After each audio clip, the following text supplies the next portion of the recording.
Hi, this is Reporter's Take. I'm Sakshi Batra and with me is my colleague Priyanka Sahai, and what we are going to talk about is super important for you if you are one of those customers who orders something or food from Zomato or Swiggy every time you feel the hunger pangs, whether you're in office or at home.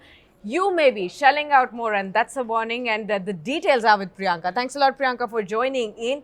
Well, this is a revelation for sure, and I want to understand from you, am I paying more for the food items or for my favorite dish every time I order food from Zomato?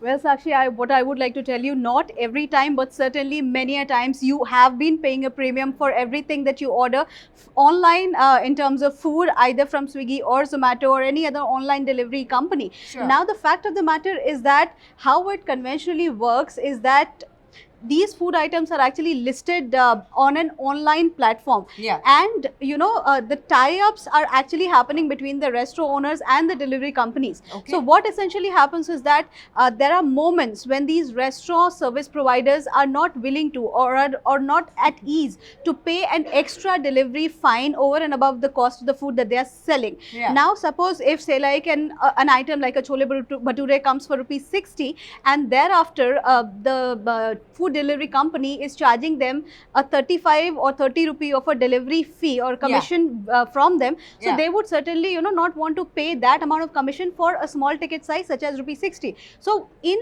return, what they are offered is that they're asked if they are okay with an inflation, with a hike in the food price, with Okay. on the basic food price, and that 60 rupees then becomes 80, the differential of which goes into the pocket of the delivery companies instead of the commission they would have charged otherwise, and that's how they're making money as of now. So just for the people to understand better, if I order that same food item in that restaurant's offline store, it will cost me much less. That's for And it will- everyone to see. Yeah. And it costs more when I order it from Zomato or Swiggy. So that's a point to be noted. But why don't the customers ever come to know of whatever is being done? So you as a customer will never get to know until and unless you perhaps are a regular customer who's been walking in and out of that restaurant and knows what exactly the price of that restaurant, maybe the items in that restaurant is. Besides this, there's another way of actually figuring it out. If you have been following the website of Zomato, which is also a restaurant discovery and a listing website. yeah. So Zomato goes and actually publishes or prints the actual menu of a restaurant. Yes, So true. ironically, what we also noticed while we were researching for the story is that the price is mentioned in the menu of a restaurant on the listing page of on the listing page of Zomato is actually different from the Oh, yes. prices that are That mentioned will on be the different. online ordering page of Zomato. And the same goes for Swiggy for that matter.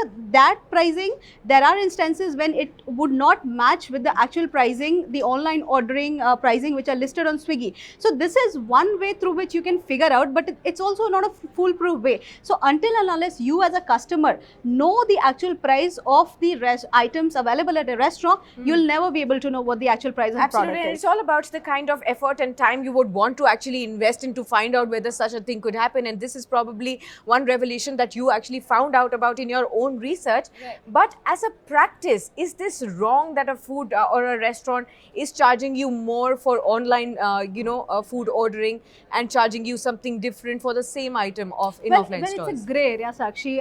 There's not much clarity whether or not it's illegal. However, what we can say for sure is that if you are not letting a customer know what the actual price of a product is, Yeah. and you're charging a premium on that product without the customer even being aware of that, it's definitely cheating in the fine line, and perhaps it's also unethical. So as a customer, you are being cheated because you are paying an extra for a very basic or for a very humble product, humble snack that you perhaps order for every evening from any of these websites.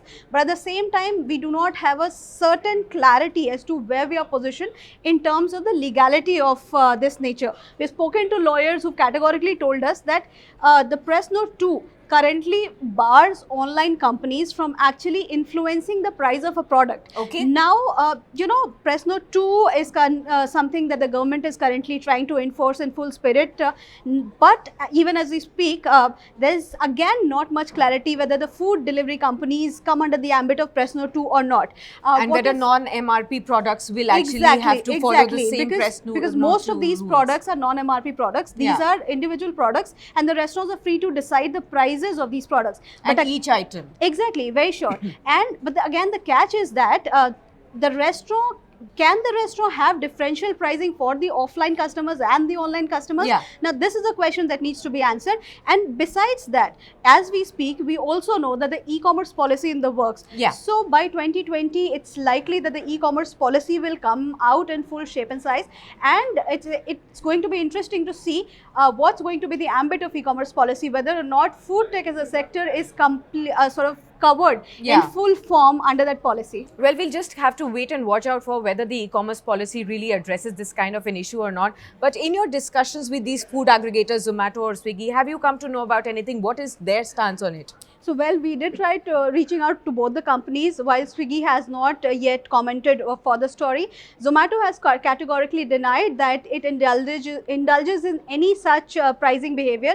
It has also told us that, you know, from time to time, it tries and ensures that any such practices that are being done, perhaps by the restaurant owners or any of the sort of involved parties, are taken care of. They keep a check if any such incident is happening on their website, and they have categorically said that they do not support a differential pricing for online and the offline customers. So this is what you're hearing from the companies as of now. Right. Thanks a lot then, Priyanka, for sharing all those important details with us in this very important story for all the customers who have now got used to of ordering food online. But whether or not food aggregators agree to inflationary pricing, we have seen this in our own research as well. And Priyanka, you yourself have actually found out this in your own research, that there is a difference in the prices of items in offline stores and while ordering online from Zomato or Swiggy. And the one segment that really loses out here is the customer. So next time you order food online from your favorite Zomato or Swiggy kind of a food aggregator, do check what kind of premium you are actually paying, if at all, on your favorite food dishes as well. Till then, thanks a lot for watching this edition of Reporter's Take, and do stay logged on to moneycontrol.com for more news and updates. Thanks for watching.